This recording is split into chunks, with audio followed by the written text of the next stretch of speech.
ఓం శ్రీ గురుభ్యో నమః. ఓం శ్రీ కాలభైరవాయ నమః. నా తల్లులకు, నా చెల్లెమ్మలకు, నా సోదరులకు శ్రీ త్రిపుర భైరవి అమ్మవారి యొక్క సంపూర్ణ ఆశీస్సులు.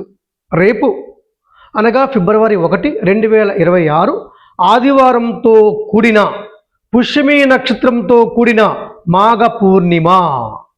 మాఘ పూర్ణిమ అంటే మనందరికీ తెలుసు, దశ మహావిద్యా దేవతలలో మహోన్నతమైనటువంటి శక్తి దేవత అయినటువంటి త్రిపుర భైరవి అమ్మవారికి అత్యంత ప్రీతికరమైనటువంటి తిథి మరియు అమ్మవారి యొక్క జన్మ నక్షత్రం కూడా మాఘ పూర్ణిమ. ముఖ్యంగా మంత్ర జపం చేస్తున్నటువంటి వారు శైవ, శాక్తేయ, వైష్ణవ, శాభర మీరు ఏ మంత్రం జపం చేస్తున్నా సరే రేపు ఖచ్చితంగా మీరు ఈ యొక్క పరిహారాన్ని, ఈ యొక్క సాధనను కూడా మీ గృహంలో, మీ జీవితంలో మీరు చేయడం వల్ల అంతు పట్టనటువంటి దారుణమైనటువంటి కష్టాల నుండి మీకు సంపూర్ణమైన విముక్తిని కలిగిస్తుంది త్రిపుర భైరవి అమ్మవారు. కఠినమైన బాధలు, దీర్ఘకాలికంగా ఉండేటటువంటి అనారోగ్య సమస్యలు, దుఃఖాలు ఒకటేమిటి మీరు కోరుకోవాలే కానీ, భక్తితో ఈ యొక్క విధానాన్ని ఆచరించాలే కానీ మీకు ఏ అభిష్టం కావాలో ఆ అభిష్టం సిద్ధింప చేసుకోవడానికి కావలసినంత శక్తినిస్తుంది త్రిపుర భైరవి అమ్మవారు. మరేం చేయాలి? రేపటి రోజున మన యొక్క కాలభైరవ గురు సంస్థాన్ మఠం రాజమహేంద్రవరం శ్రీ స్వర్ణాకర్షణ కాలభైరవ స్వామి వారి సన్నిధిలో త్రిపుర భైరవి మూలమంత్ర హోమం నిర్వహించడం జరుగుతుంది. ఈ హోమం అమ్మవారి యొక్క మంత్రం జపం చేస్తున్నటువంటి వారందరూ కూడా మీ గోత్రము, మీ పేరు కూడా కింద కామెంట్లో తెలియచేయండి. ఈ యొక్క పూజ చేస్తున్నటువంటి వారు, ఈ మంత్రం జపం చేస్తున్నటువంటి వారు మాత్రమే కింద కామెంట్లో మీ యొక్క గోత్రము, పేరు రాయండి. అలాగే ఈ యొక్క పుష్యార్క పర్వదినాన, మాఘ పూర్ణిమ పర్వదినాన మీ గృహానికి ఉదయాన్నే 5 రావి చెట్టు కొమ్మలను పసుపు రంగు దారంతో కట్టండి. ముందుగా కట్టేటప్పుడు ఆ కొమ్మలను ఒక పసుపు నీటిలో ముంచి కట్టండి.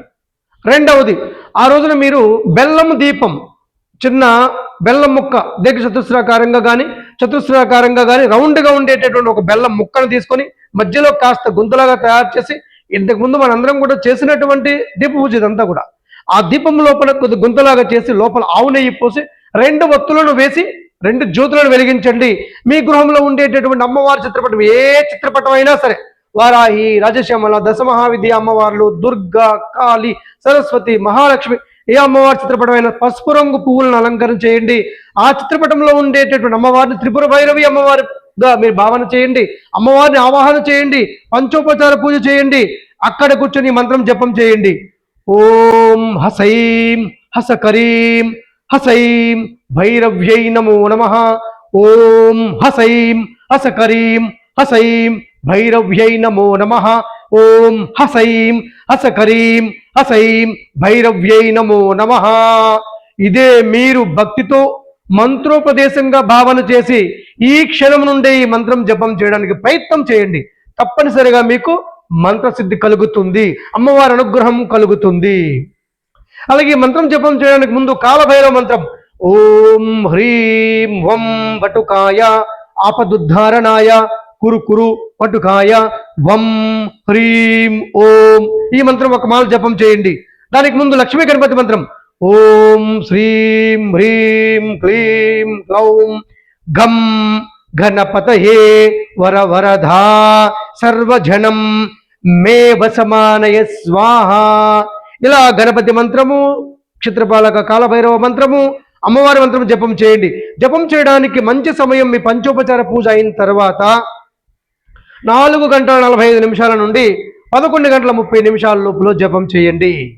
ఒకవేళ ఉదయం చేయడానికి కుదరలేదు, సాయంత్రం మరలా 5 గంటల 45 నిమిషాల నుండి రాత్రి 11 గంటల 30 నిమిషాల సమయంలో పూజ చేయండి.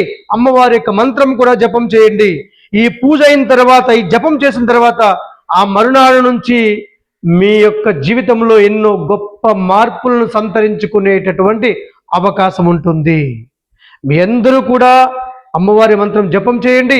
అమ్మవారి అనుగ్రహం చేత సర్వాభీష్టాలను, సకలైశ్వర్యాలను పొందండి. మరోసారి మీ అందరికీ కూడా శ్రీ త్రిపుర భైరవి అమ్మవారి యొక్క సంపూర్ణ ఆశీస్సులు. శుభం భవతు.